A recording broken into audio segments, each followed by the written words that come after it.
यति धेरै मजा र रमाइलो त अहिलेसम्म कुनै पनि पिकनिकमा भएको थिएन। So hello everyone, welcome to my mini vlog. म रितिका।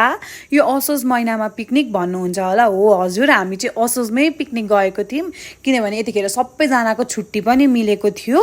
पछि चाहिँ को कता, को भ्याउने, को नभ्याउने, को काममा जाने हुन्छ, त्यही भएर। अनि फेरि पछि त ठाउँ पनि पाउँदैन नि त, कति धेरै प्याक हुन्छ, एकतिर बजाएको गीत अर्कोतिर सुनिँदैन क्या। त्यही भएर हामी चाहिँ अलिक छिटै गएको थियौँ।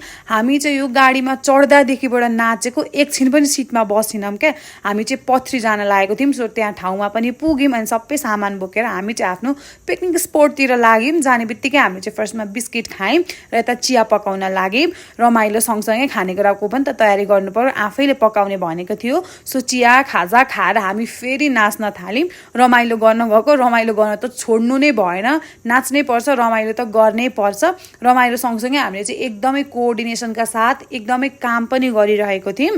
त्यसपछि हामी एकछिन ठाउँ एक्सप्लोर गर्न गयौँ। मलाई चाहिँ पर्सनली यो ठाउँ एकदम मन पर्यो।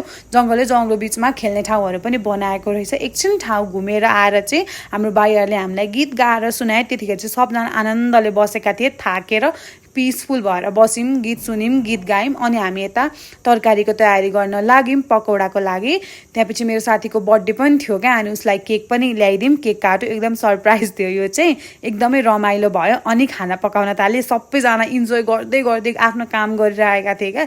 खाना खाएर हामी चाहिँ घर फर्किने तयारीमा लाग्यौँ, अलिक छिटै अँध्यारो नहोस् भनेर। आजको लागि चाहिँ यति नै। Thank you so much for watching. By.